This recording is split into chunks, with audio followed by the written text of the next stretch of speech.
Hi, folks. Welcome to, God, what day is it? Thursday. Wednesday. Wednesday. It was PMQs, of course. Just keep you right there. Welcome to Wednesday's edition of the I Write Radio podcast. We've got Stuart Lockhead with us today. Hello. And Jimmy Hutton's back. Hooray! All right. Weighed down with all that gold in your pockets, Jimmy. You're having a laugh, mate. Well, we're trying to. I think today it basically decides for itself what we're going to talk about. Nicholas Sturgeon's statement to Holyrood, PMQs, and the Alex Salmond papers that were published today. Not really anything surprising, I don't think, in Nicholas' statement. Hospitality across the Central Belt getting a bit of a kick in. I would like one of you two guys to enlighten me just how tight the restrictions are on bars selling alcohol in Edinburgh. 6 to 6. You can't sell alcohol from 6 o'clock on Friday. They're shut. They're shut. All right. Okay. I thought it might be that, but That's Central Belt. That's Lothian. well, yeah, we know. Yeah. And does that mean what about the off sales? They still all right? Oh, Bars can't do off sales. Right. They're not allowed to do that either. You can still go into a supermarket and buy booze, but that's your lot if you're in the Central Belt. And they're not restricted selling booze after 6 in supermarkets or off licenses. No, I'm assuming they've still got their 10 till 10 rules. yeah. Well, we'll have to go on the site and get the detail of it. Well, this was the detail that I was trying Nay to bingo. clarify. Nay bingo, nay bowling. In other words, stay at work. Please stay at work because we like you being at work, but don't do anything that you might consider as enjoyment. Your life is now as a slave to the Scottish Government. You are to go to work and do what you need to do, but don't go in the bus or use a taxi or that because we do want you to avoid public transport. But anything that you think might be enjoying yourself or might constitute a social life, you're now barred for 16 days. I think we kind of get where you're coming from on this one, Jimmy. I think it's a step too far, mate. I didn't think the numbers justify it. I didn't think Davy Sreedar's tweet this morning justifies it. And frankly, I can't help but wonder if this is all to hide what came out from the Salmond papers. The timing stinks to high heaven. Well, rotten fish in my back pocket that isn't as bad as this timing. Well, you could be right. However, I did catch quite a bit of London television this morning, and they were going on and on about how there's a three-way split between the MPs. There's two kinds of Tory MPs, and then they've got the opposition MPs, and there's all the different pressures they're on. I think they're basically going to make very similar decisions about the restrictions down south at some point over the next 2 or 3 days. I think it'll be very interesting as to whether people will go along with them, particularly in England, because there are far more members of Parliament and members of the media who are opposed to any further restrictions down there. So it'll be interesting to see if their pushback actually gains any purchase. what I find really difficult to understand, especially with that group of people you're talking about, Jimmy, is if you look over the channel and you see what's happening in France and Spain, what else were they expected to do? They have to do something. 1,054 extra cases today. Jesus. Yeah, it's a huge leap. I mean, I'm sitting here kind of puzzled because I actually think there's part of me that thinks what they should have done was a 2-week lockdown, gone the whole hog. Yeah, but a 2-week lockdown, they've modelled that out, mate, and their modellers that have been so accurate throughout this thing, I've told them that a 2-week lockdown won't make the slightest bit of difference. Well, if a 2-week total lockdown won't make a difference, this won't make a difference. Exactly. Well, that's worrying, isn't it? And then, of course, the news of this distribution Roche, the drug company, that apparently, God, how did we get into this situation? There's only one company supplies all the reagent, in other words, the chemical you need to do blood tests for whatever you doctors that taking your blood for, whatever the test is for, whether it's cancer. I don't know, you might need something every Market week. economy is how we got to that position. It's one factory or one distribution depot in the south of England, and they've screwed it up. So right now I'm sitting here worried about somebody who's waiting for he's just had an operation, waiting for a blood test and all the rest of it. You know, I mean, this is people with cancer or what's sitting there getting worried. Well, it's the market economy, mate. You don't. It's people's it's like, lives, Norry. It's not just an argument about market economy. Well, yes, but that's the reason we're in the position we're in. It's like at the start of the Second World War. You know, we had to change factories over to making bullets. You don't have a situation, especially now, and it's much worse now, a position where each country can manufacture what it needs in a situation like this. But let's get back to the announcement today, because I think we as members of the great unwashed, as representatives of the people, if you like, this isn't going to affect me very much, because I'm not going out a lot anyway. It'll affect Jimmy more than any of us. Mm-hmm. What's the breakdown for us? How many people need to die is an acceptable level of death for us to live the way we want to? Well, that's the problem.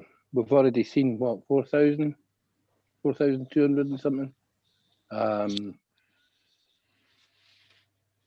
There has been, I know it's driving a bit, mate. There's a lot of shops and bars that just haven't reopened. Those are businesses that are gone.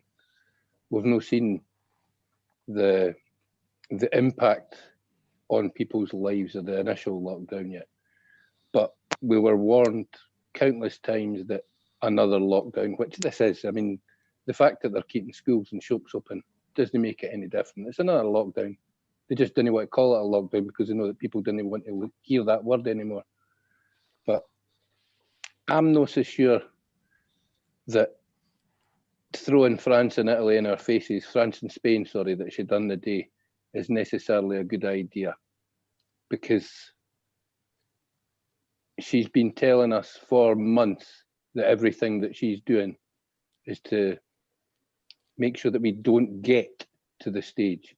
You know, there was an awful lot of numbers chucked at us today, specifically to the old army saying bullshit baffles brains, you know, telling us that numbers are at 13%, but we could be back at the peak level we were in March by the end of the month if we don't do something to stop it. Oh, Jimmy, whether people believe that or not, mate, the modelers have got almost everything wrong throughout this pandemic. So why are we still worshipping at the altar of modelers?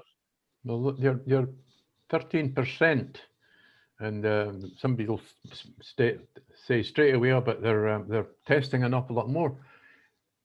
They're only doing 6,000 tests a day. That's been flat for well over a month, ever since they ran out of testing capacity. Well, is that part of the problem with Roche? Because Roche are the ones that also provide the swabs for the testing. Is that part of the UK testing that's not holding up its end of the bargain, or is it because she's been adamant that the Scottish NHS testing has ramped up to a point where we really should be testing about 15 to 20,000 a day? Well, if you remember, a month ago they were telling us they'd have the capacity for 25,000, and the daily. I've been looking at them every day. They're only doing 6. Yeah, and there's a huge difference between capacity and the number of tests. If only 6,000 people are coming forward for testing, that's what you test. Yeah, but the numbers are rocketing, 1,000 in a day. Yeah, so maybe tomorrow there'll be 8,000 people coming forward for a test. But you can only test who comes forward. has all the stuff that we've been promised, has it been happening? You begin Well, to we doubt won't- that. You we know, won't know. the weekly testing of care home staff, for example, has that been happening? Has it been happening in Lothian, and why have we had such Well, huge amounts I'm- in a couple of care homes in the last few days? Jimmy, I'm pretty sure if it hadn't been happening, BBC Scotland would be headlining it. Well, I'm pretty sure BBC Scotland tried to find out yesterday and got absolutely stonewalled, mate. Well, they had what's his name on. Aye, multicoloured glasses boy who's I Aye. dropped a member of staff off at one of his care homes this week who was going into work there, and she works in another care home, mate. That shouldn't be happening by now. Kilgour, Robert Kilgour. Well, I'm glad you mentioned There's a his glasses. first. It helps identify him. there's a for instance. If rules aren't being obeyed Mhm. by Aye. care homes, for instance, or pubs or whatever, and to be honest with you, I mean, it must be a nightmare. I think about my days running a pub. I mean, come 12:30, there's no way to control anybody Look, except throw them out. as soon as this pandemic got going, it was obvious that there was going to be some real serious casualties. And the hospitality trade, they've already been shutting pubs for the last 10 years, haven't they, for crying out loud? So that was bound to take a big hit. But what nobody's talking about is just how much poorer we're all going to, well, not everybody, there'll be a 10% will be doing all right, but the 90% of us are all going to be an awful lot poorer 2 or 3 years' time. Very poor compared to what people are used to. People won't be replacing their cars. They won't be going on foreign holidays. So what you saying? Jobs won't be there. We won't need pubs because we won't be able to afford to go to them. People will be brewing their own again. Wait till you hear the screaming fit with the Central Belt, because they're chucking 40 million at hospitality over the next couple of weeks, and it's to go to the Central Belt. Wait till you hear the Aberdeen pub owners on the Scottish News tonight, and these boys that got shut down for a couple of weeks back in the day and got nothing. Let's not forget there was a scheme tailor-made for Aberdeen, and if my memory serves me well, it was 10 million. Really? Aye. Didn't they chuck that kind of money into Aberdeen? I thought Aberdeen going out. Really? No, that's because of who the Aberdeen councillors are.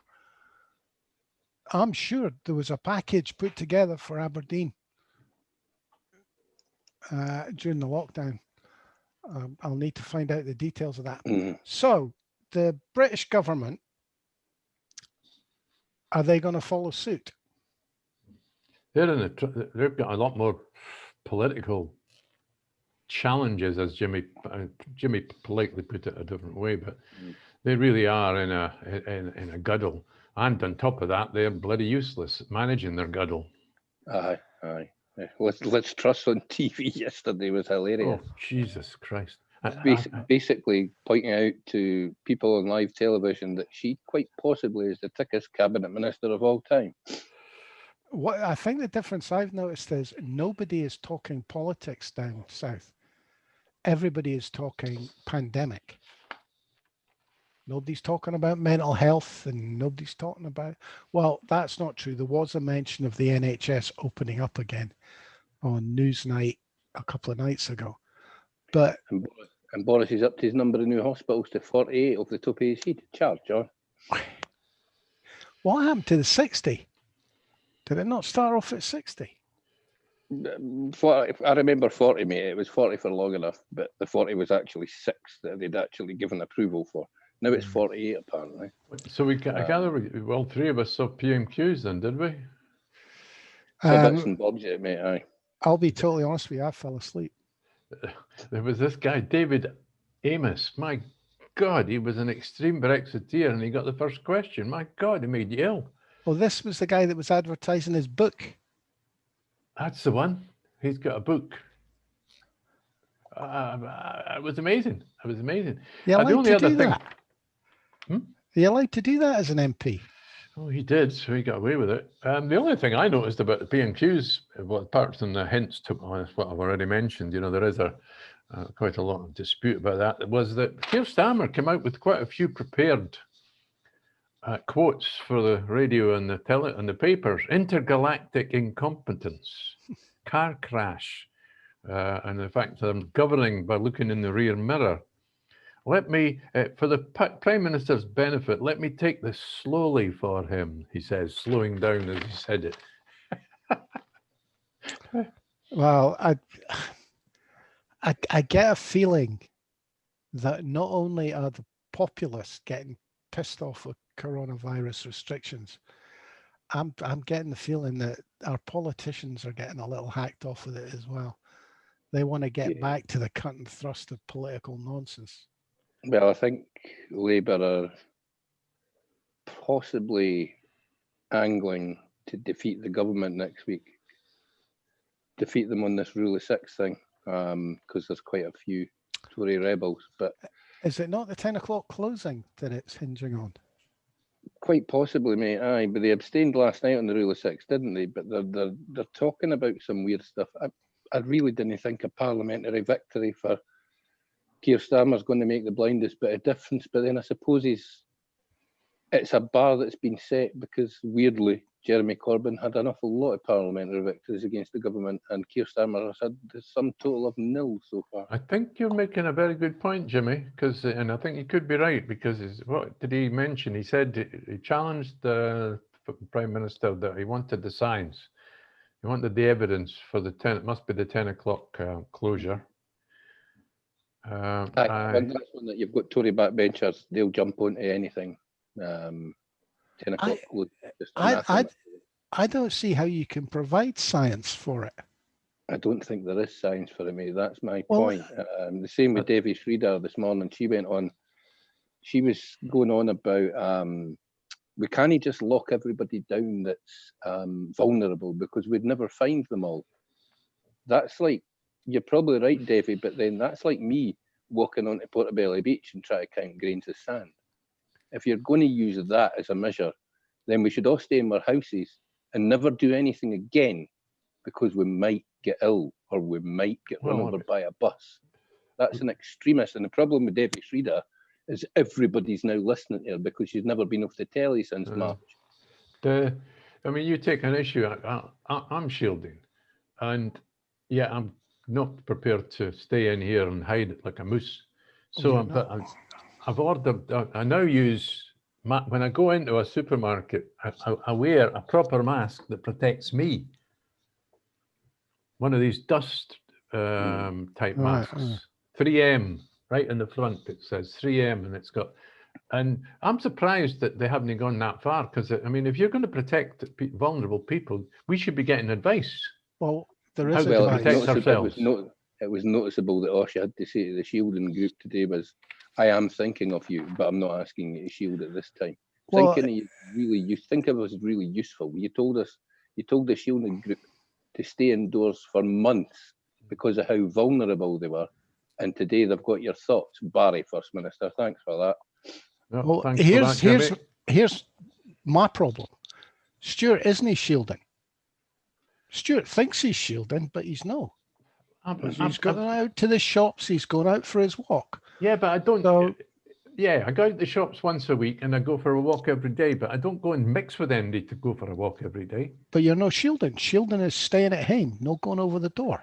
And that's kind of the point I was trying to make about people getting fed up and I'm not following the rules. Norry, I've got to live my life. We're 7 months down the road. Stuart, I can't just stay in. But Stuart, the point I was using you to illustrate was, people, I mean, my grandson will be round here on Friday because his mother will be working and his dad will be working. Now that's 2 households meeting inside, but it's childcare. Is it childcare for a 13-year-old laddie? Well, that's the thing, mate. We've got exceptions this time, and the exceptions yet again make no sense. Again, just anecdotal stuff. I ran a lassie at work this morning who normally works in a different shop in a different part of the country. She's allowed to work with her friend, but not allowed to drive her friend to work because they're not allowed to share a car. The exceptions, when they make no sense, that's when they undermine any of the precautions you're asking people to take. I don't think it's as bad in Scotland as it is in London, in England, but that's basically because the Tories didn't particularly care. You know, the Tories, this is a disaster for Boris for his premiership, because he's actually having to think and actually having to do stuff. His idea of becoming Prime Minister was sitting in the Rose Garden with a bottle of champagne and a big fat cigar, pretending he was Winston Churchill and letting everybody else do it. And this is a disaster for him. But in reality, they didn't care how many people die in this country. Well, exactly, because it's dying out loud. They don't give a monkeys. the extreme people that are running the Tory party now believe in eugenics, for crying out loud. They would rather see all the old and the weak die off. Well, it certainly makes things a lot cheaper for them further down the line when they have to make cuts. I mean, even Rishi Sunak the other day was basically promising you another decade of austerity. I This know, but nonsense that he I will know. balance the books. Balance. I know. Balance. Let me ask you, what would you do? What do you think the measures, protective measures or no measures? Stuart, Well, I think, what do you think? sorry. Oh, Jimmy, you go ahead. I think Debbie Schreeder's wrong, mate. I think we throw what Boris couldn't do and what Matt Hancock pretends he does, but we throw a ring of steel around the care homes. And if that means that we have to nationalise the likes of Robert Kilgour's business, tough. Give him the minimum amount of money in terms to beat it, because he's getting infections in his care homes, haven't had months of help. So he's doing something wrong. Clearly, the infections have been taken into care homes. Find a way to stop that. Our most vulnerable, start shielding them again. And frankly, with the students, let them out and let them do what they want, because no many students will die. I think we've had 0 deaths under the age of 25 in Scotland so far. So if they want to get ill a bit, if they want to go party a bit, let them do what they want. Because right now, locking them up in their halls is farcical. It's ridiculous. I see the figures for the young people. They're dropping already. The infections in young people. You know, that page that the coronavirus details for Scotland. I've noticed that. I tell you what, they seem to have decided, and that is certainly in Scotland, that there is no point having huge penalties. You can't get people to behave the way you want by penalising them. Tell me what the answer is. Tell me what you would do if you were First Minister. Jesus Christ, you're asking an awful lot. Well, I asked Jimmy. Honestly, I don't know. I don't know. See, I think that's the real answer, and I think it applies to everybody, politician or punter. I don't think they know.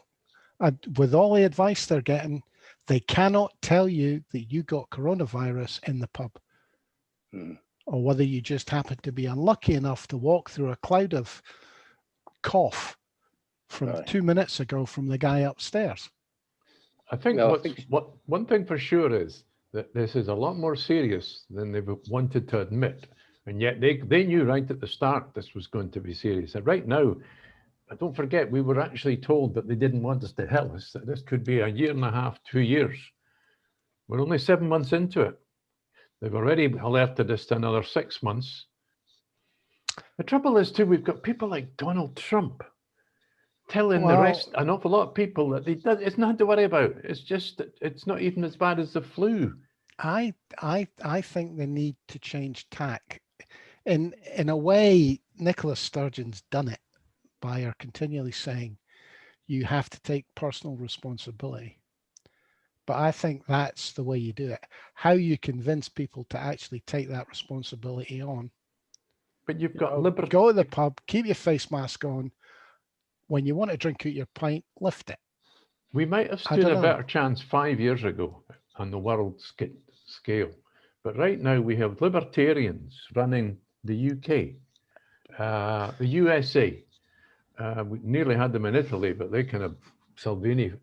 Then we've got Brazil. I've no idea what attitude they've got in Russia. But do you seriously think sensible Americans listen to Donald Trump? Idiots are idiots. It doesn't matter who's leading them. Nicely put. I mean, I'm sorry.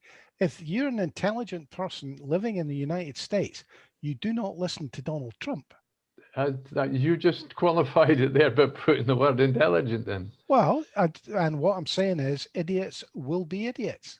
Well, but idiots are going around spreading virus and killing other people. And whether Donald Trump was the president or not. It wouldn't matter who was in the presidency. That's very you true. would On a still have specific, libertarian on redneck specific. dickheads running about, coughing on people and not wearing masks. You know, I mean, the fact that he's a glorious, fantastic, the world-beaten idiot of all time, I don't think makes much difference. Because idiots will be idiots. All right. Great to blame him if you want him to lose the election. But, okay, right, So let's what move on. happens if this next fortnight makes not a blind bit of difference to the numbers? Then we're in real trouble, because at some point they'll have to go back to a complete lockdown. I think I'll need to come up with some figures here that Keir Starmer brought up at Prime Minister's questions. He mentioned 3 local lockdowns in the north of England: Bury, Burnley and Bolton, the 3 Bs. I've only been to Bolton, not to the other 2. Bugger, bastard and bullshit. Bastard and bullshit from Burnley, Bolton and Bury. So Bury, they went into local measures when it was 20 cases per 100,000, and it's now 266 per 100,000. In Burnley, they went into special measures when it was only 21 per 100,000. It's now 434 per 100,000.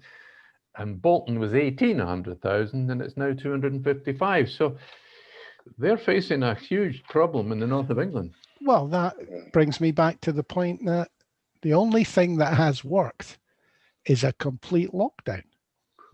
Aye, so are we willing to sacrifice thousands of people, or are we willing to sacrifice our economy? Thousands of people or millions of jobs. But you've also got people. You've also got the NHS, as I say. You've got all the operations that are necessary, all the treatments. The NHS isn't shutting down, Stuart. The NHS is going to keep operating it the way it is at the moment. Which is about, I think, the last stat I saw for that is about 50%. So it's kind of at half capacity because of the PPE and coronavirus. All of that, and they've already got a built up over the last 6 months. So and I know I got another delay on my heart consultant this morning. Oh, well, I was there last Friday. So what do? We ride it like a wave, shut down for a month, ride it like a wave, shut down for a month until we get a vaccine. What if we never get a vaccine, and whether the vaccine only lasts a fortnight? We ride it like a wave till everybody's dead or immune. Herd immunity doesn't work. That's for sure, because the only immunity they've found so far is about bloody 3 or 4 weeks, isn't it? Do you know there were some plagues back in the Middle Ages where half the people died, but the people that were left, they all got increased wages because there was such a shortage of labour. That was the plague. You're quoting the plague. In Europe, they had a few plagues. The big one, was it 1666? And the working class has never been so well off because there wasn't many of them left. I think the Wat Tyler one. Sure Harold Macmillan agreed with that. Anyway, let's not argue about history. Right, Jimmy, we've not seen you for ages. You must have some bee in your bonnet to let loose. Hey, I'm interested to know why Nicola Sturgeon decided, or the committee decided to publish Nicola Sturgeon's rather odd assertion that she didn't remember her meeting with Jeff Aberdeen today, right slap bang before all this shit hit the fan. As I say, the timing reeks, but it wasn't Nicola's decision to publish today, was it? It was the committee's. But yeah, that's just not believable for me. If she's expecting anyone in Scotland to believe that she had a meeting with Jeff Aberdeen and Alex Salmond, and that was the first that she heard about these allegations, and then she forgot that meeting, that is an outright lie, and frankly, is a disgrace from somebody in the First Minister's office. There's no danger she forgot that meeting, Norry. It wasn't Alex Salmond wasn't there. It was Jeff Aberdeen. Sorry. There's no danger she forgot that meeting. That this is meant to be the first time she's hearing allegations like this, and she forgot the meeting happened. And also, it happened in her office at the Parliament, which makes it government business. That means it should have been recorded. Purposefully wasn't recorded. Why is that? We've also got confirmation, admission by Peter Morrell, her husband, that he did send those messages that were leaked. So all of us who suspected the truth was there was a conspiracy, and we've taken an awful lot of horrible stuff from an awful lot of loyalists over the last year and a bit, been proved right. What? I didn't care about Somebody any of the been nonsense round the pissing loyalists, through your but letterbox, Stuart? it's no been. I didn't think that's proof of a conspiracy. There's more to come out. But Peter Morrell's again, his explanation for his wording in those texts is wafer thin. If this is all they've came up with after months of obfuscation, it would suggest to me that they shouldn't be running a menage, never mind a political party. Right. Wait a minute. The leaked messages are incomplete. That's the first thing. The court has said they can't see them. Okay, this is part of the bundle of evidence that Salmond's lawyers have been told they're not allowed to give them by the Crown. Okay, that's the first thing. I agree with you, Jimmy, that I find it very difficult to believe Murrell's excuses for the wording. Having said that, you speak different ways to different groups of people. I would like to see his discussions with Alex Salmond on WhatsApp. He So could with well that, have been supporting Alex Salmond on the one hand and supporting those against Alex Salmond on the other. We don't know. We don't know this. And I'm just throwing that out there as a maybe. I have no idea whether that's the case. Sturgeon. well, certainly Craig Murray has indicated that he's seen more of these WhatsApp messages and that the stuff we've seen so far is just tip of the iceberg. There is far worse that Craig Murray alleges. Might well be true, but until it's in evidence, it doesn't exist. Well, unless, you want to just condemn the man because you want to condemn the man. And that lawyer, Gordon Dangerfield, is it Gordon Dangerfield? He's published some pretty damning stuff in the last few days, and he's kind of more or less making the case that the Crown won't... Norry, to an extent, I'd agree with you, but the problem I have with that is what you just said, until it's in evidence, it doesn't exist. So we're at that point, you're willing to accept that the Crown Office and Procurator Fiscal Service for Scotland is entitled to destroy evidence because the evidence is incriminating against either the First Minister, her husband, or someone in the Crown Office. No, that's not what I'm saying. What I'm saying is, until it's in evidence, it doesn't exist. So if they're not prepared to put it into evidence, you are still prepared to be answered as to why. They can't. It's not enough. Evidence. The Crown Office has instructed everybody that it would be illegal to put it in evidence, and the Crown Office is the sole arbiter of that decision because it appears the Crown Office can do whatever they like in this country. Which is exactly my point, Jimmy. You're entitled to an answer from the Crown Office why it can't become evidence. Although, actually, you need to ask what's her name that sat on the judge in the Salmond case because it was her decision that wasn't going into evidence. So you then have come to the point at which are you allowed to question judges on their decisions? Apparently not.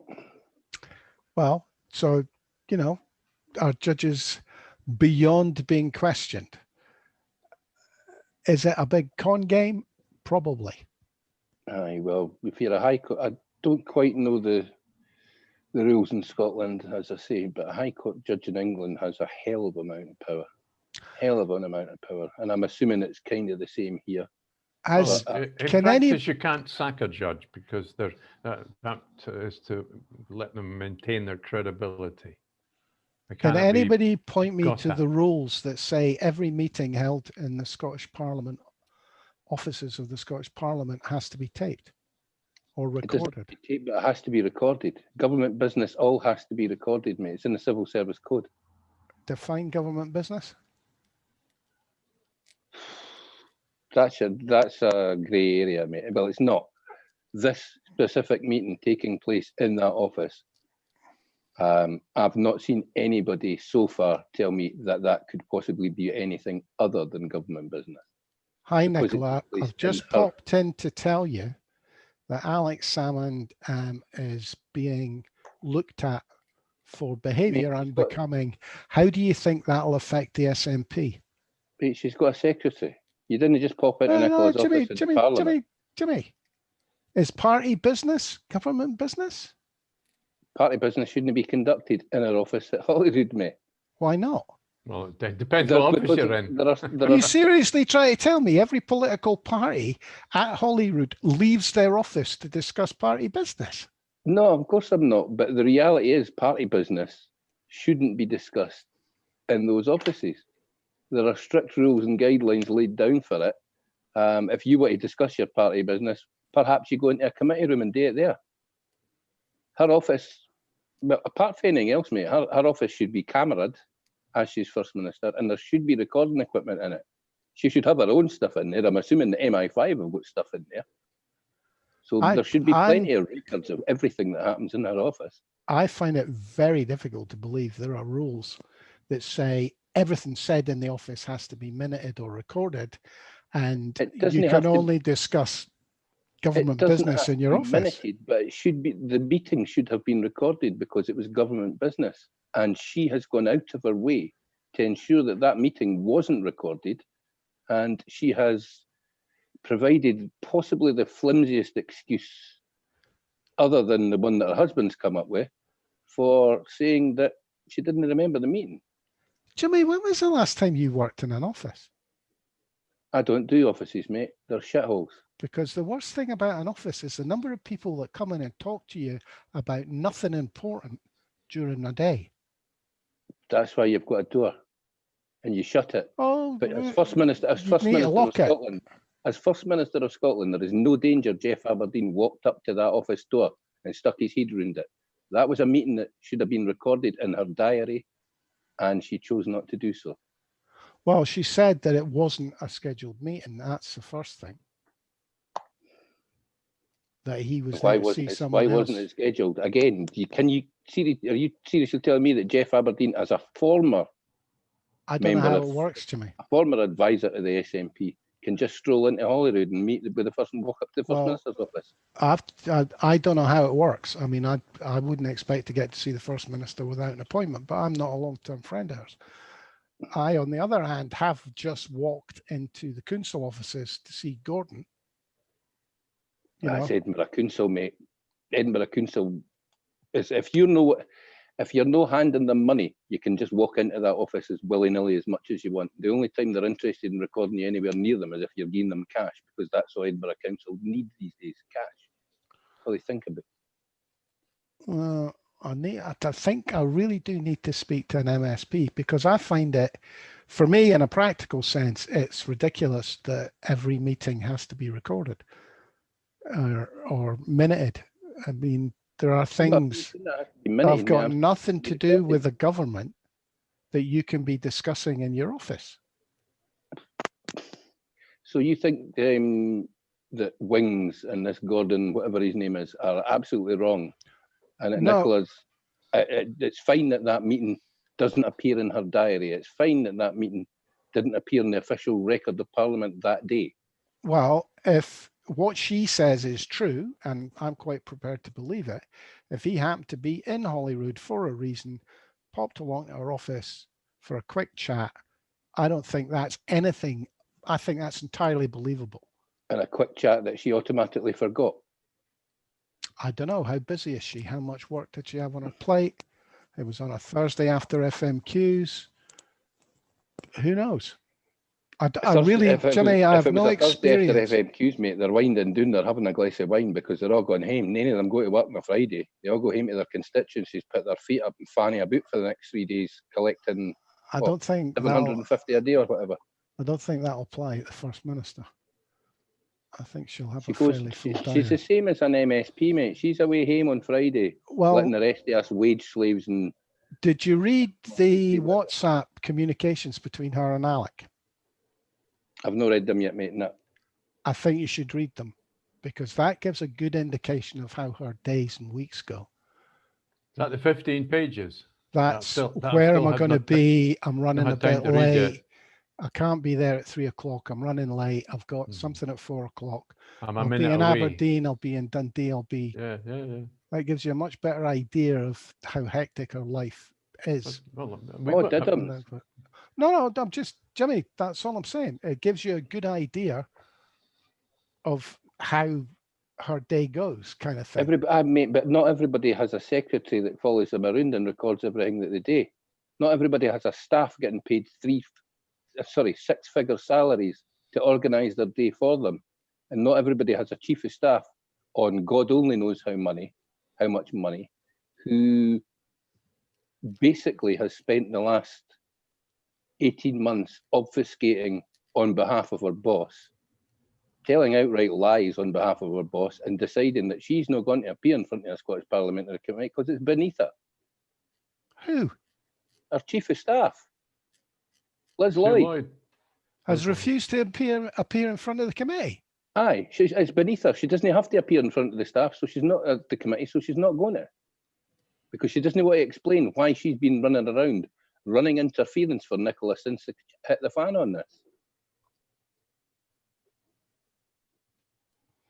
Well, I hope Nicola survives it. I hope Nicola survives it.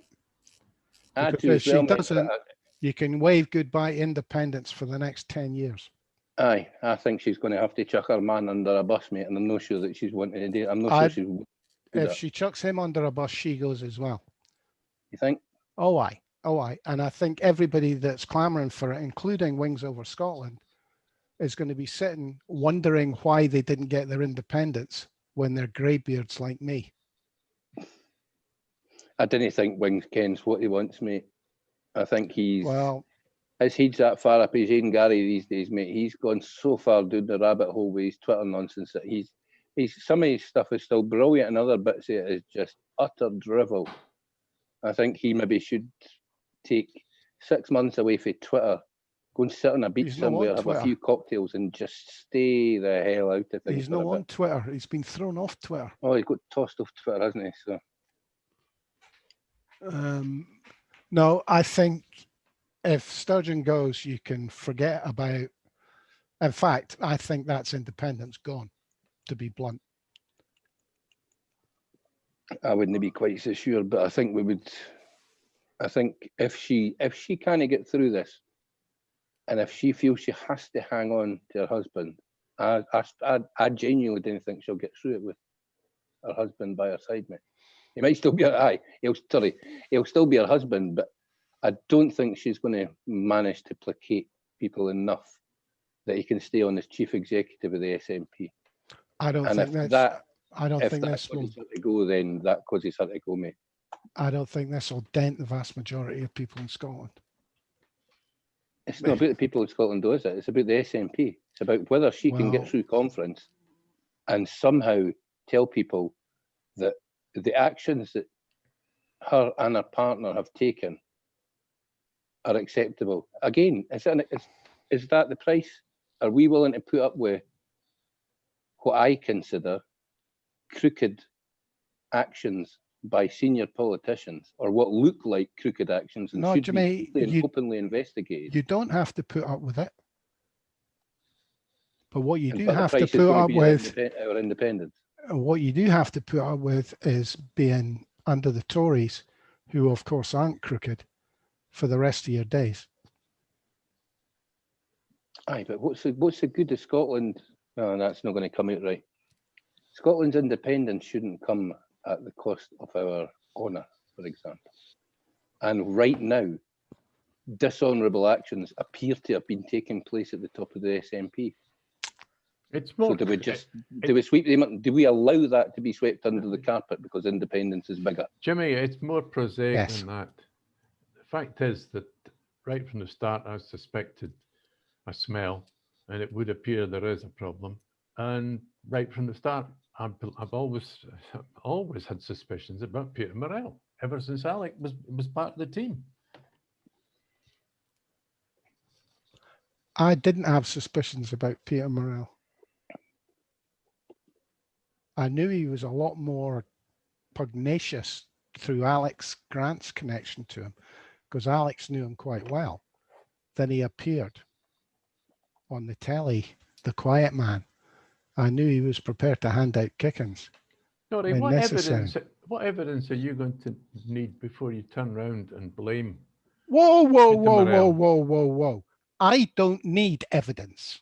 Oh, yes, you do. You do. You keep blaming me No, for my suspicions. no, you can Yes, have you your do. suspicions, but don't treat You've them been doing like it. they're fact. You've been doing it today. Oh, yeah. Okay. So what has he done? And what Look, do you I am base not it a on? lawyer. I'm not here. I'm not a lawyer, and I'm not in the dock.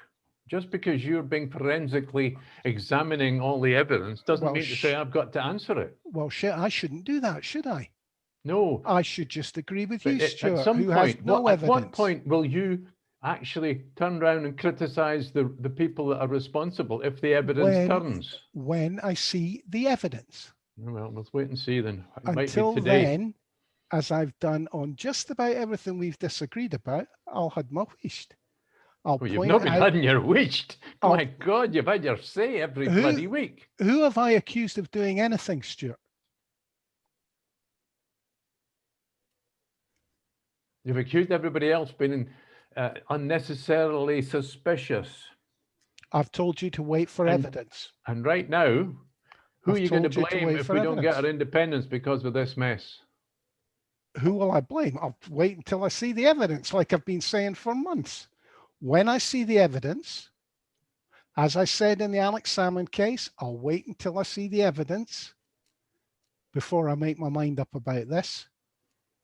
I'm entitled to treat people like they're innocent until I've seen the evidence that proves them otherwise. I'm waiting to see the evidence as well. But what happens if you didn't get to see it? What happens if the Crown Office destroy it? I know. And at that point, I'll have to make another type of decision. Because But I won't be going after Nicola Sturgeon. There is the allegation that all these messages and that can just be destroyed if Craig Murray's case doesn't come to court. Yeah, if they drop the charges against Craig Murray. Any of this evidence is still being held at the moment is because Craig Murray has cited it and he wants to include it. But if he doesn't get to include it in his court case and it wasn't included in the Salmond case, at that point, it can be destroyed. The 10-year rule for all sexual cases doesn't apply to evidence that wasn't led. Therefore, they can just toss it away. Can they force Alex Salmond's lawyer to destroy it? No, but they can put him in jail if he tries to publish it. They can disbar him if he wants to publish it. Alex Salmond's lawyer has it. Alex Salmond has it. They could put it in the public domain now, but they would face major legal repercussions for doing so. And I mean, I do think there's a smell about the Crown Office. I think the Crown Office is reeking me. The fact that there's a possibility of a £20 million bill for a malicious prosecution that is specifically down to the Lord Advocate and now a sitting judge. And neither of those two people will face any repercussions for that. That's scandalous to me. That's 20 million of taxpayers' money that they blabbed up against the wall, basically because they're probably, how do I put this? Do I want to be polite? No, they're probably tub-thumping, flute-playing, bigoted ball bags that support the Rangers, and they wanted to go after these two boys because they worked for Duff and Phelps. It was the administrators. The Scottish establishment didn't call Rangers the Queen's 11 for nothing. And these guys led a malicious prosecution against the administrators of Rangers. Now had to admit it's a malicious prosecution. That should be the end of their careers. Do you know the problem I always have when you talk about the law is that words mean so much in the word you use, like malicious will have a meaning in law. Yes. That may well be the same as we think of it, but you have to go and find that out. You know, you're right. And it's a major pain in the butt, and it's why lawyers get the big bucks because they know what their dictionary says. But I mean, as I say, they've already paid out the best part of 2 million on this, and these guys are suing for 20. If they've already admitted wrongdoing, presumably the only meetings that they're having now is to thrash around numbers until they get to a figure that these guys will accept. Aye. There seems to be too many mistakes. Certainly bad advice. I mean, I did read the WhatsApp stuff between Salmond and Sturgeon, and Salmond, if there's one particular one where he goes, why won't you go to arbitration? I mean, it doesn't become public. We can thrash this out. You still have the opportunity to go to court if you want to. When he was disputing the inquiry, the civil service inquiry, and he just lays it out, and you think he's being so sensible here. He also emphasizes the anonymity of the people that have accused him. You know, and you're reading it and you're thinking, you're playing a good game here, Alec. It's almost like he knew this was coming out into the public domain. Aye, Well, they knew that the Sun had the information way months before it was leaked to the public, didn't they? At that point, though, like you say, where's the justification? Where's the advice coming from to the First Minister not to use arbitration? Who's saying no? We've got a great. No, the permanent secretary. I did read the bit. The permanent secretary refused to allow it. Please remember, this had nothing to do with the First Minister. She recused herself from the decision making. Right? So the permanent secretary was left to make decisions on behalf of the civil service about this inquiry. Clever move. The same permanent secretary who made such a balls up as setting up the whole exercise of, the code of conduct that they brought into place that they were trying to do Salmond under. She was making decisions, having made the balls up of that, and nobody thought perhaps we should take those decisions out of her hands at this point. But if it's not in your hands, you're not to blame. Smart political decision. What's interesting, if you look at the Gordon Dangerfield, if you look at the Gordon Dangerfield files, $180,000 a year. No, if you look at the Gordon Dangerfield files, apparently there's a matter of just a few hours on one particular day, something like the 19th of December 2017, when the position was that the First Minister was deeply involved, and suddenly at 3 minutes to midnight that night, suddenly she wasn't. What happened that day? Presumably, Nicola and Peter decided, hold it, there's a hook that we can get hung up on. Please remove the hook, and then we'll give the go-ahead to this whole thing. Shocking. Politicians being politicians. I think what we need to do is go to India and find another Mother Teresa. No, but she's presenting herself as just that. Didn't you present yourself as Mother of the Nation when you're a sleek, snaky bastard like the rest of them? I think why not?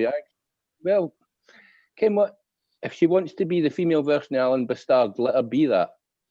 But that puts her slap bang into the territory of the rest of them. And frankly, at that point, I would cheerfully see her removed. And if it takes us another 10 years to get to independence, so be it. I'd rather see her removed from office than to succeed just because she's a bigger snake than the rest of them. I've got another conspiracy theory for you. By the way, this is all a setup by MI5. Look at us ripping each other's throats out. Mate, MI5 are good, but I didn't think they're... Well, hold it, wait a minute. No, actually, I didn't think they're that good because they made such a pig's ear in Northern Ireland. Well, Northern Ireland, they really could have sorted in about 5 years. It certainly shouldn't have taken them 40 to get to where they got to. I'll tell you what, Salmond will never come back into politics. No. Job done. Whatever decisions this inquiry comes to, there will be a smear on the SNP, especially the present hierarchy, but there will be a smear across the SNP. Job done. Well, If they were that good, mate, the SNP wouldn't be sitting at 57% in the polls and would not be about to have a landslide victory in the election next year. Unfortunately, that won't happen if Sturgeon goes. Do you seriously think that the SNP would lose next year's election if Nicola stood down? I don't think they'll lose the election, but I don't think they'll get majority. I'm not so sure, mate. I didn't see any credibility to the opposition. Richard Leonard's the worst opposition leader ever, and that takes some doing given who led the Labour Party in the few years prior to him. Can But you he's imagine what the fight will be like for the leadership of the SNP if Sturgeon goes? Can you imagine the bloodshed? Well, if Sturgeon goes, mate, that's going to happen in the next 2 or 3 months. I think Can it'll happen you- by the Who would you see standing conference. against Joanna Cherry? It'll fracture the SNP. Who would you see standing against Joanna Cherry? Alan Smythe for a start. No. He couldn't possibly, mate. There's far too much dirt on Angus Alan Smith. Robertson. Angus Smythe. Robertson's not an elected representative. Can he lead the party? I'm not sure. I don't think he can. I'm not sure. I don't know.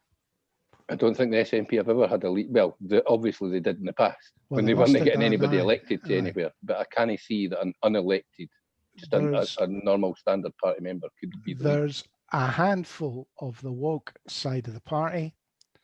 There's None of whom have any support out with the NEC. Kenny McCaskill won't stand. It'll be Joanna Cherry, I would think. The only leader that could possibly do the balancing act is Philippa Whitford. That's my She'd be a opinion. fabulous leader, but I didn't think she'd ever want a leadership No. position. But if Joanna Cherry stands, the woke side will put up somebody and it will be a bloodbath. You can forget your independence. I'm not so sure, mate. I think if Nicola really honestly cannot get through this without losing the party chief executive, she's not the person I think she is. I think she should chuck him under a bus, and I think she should do it this weekend. End of the day, mate. She's not going to do this. He's been party chief executive for 10 years.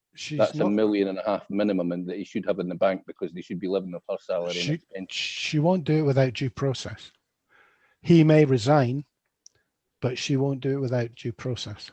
Oh, due process. Now, that only applies to certain people in the SNP, doesn't it? No, it applies to everybody. Everybody that moaned about getting thrown out because of this, that, and the next thing went through due process. Grouse-Beater, the lot of them went through due process. Margaret Ferrier hasn't he? She's not been thrown out. She's been suspended. Splitting hairs at that point. Well, no, of course, they're asking for her to resign her position and give up God only knows how many thousands of pounds in pension benefits. Didn't you do a Kenny on me? She's working class. She should be forgiven. No, I'm sorry. She shouldn't be forgiven. But I can absolutely understand why she's sitting there saying to herself, I'm not going up 320 grand worth of salary until Nicola or Peter come along and make me an offer that makes it worthwhile for me to give up 320. That's what I said. That's what I said the first time Norry was having a right go at her. Friday, I think. Somebody's got to make her an offer. She's a horse's ass.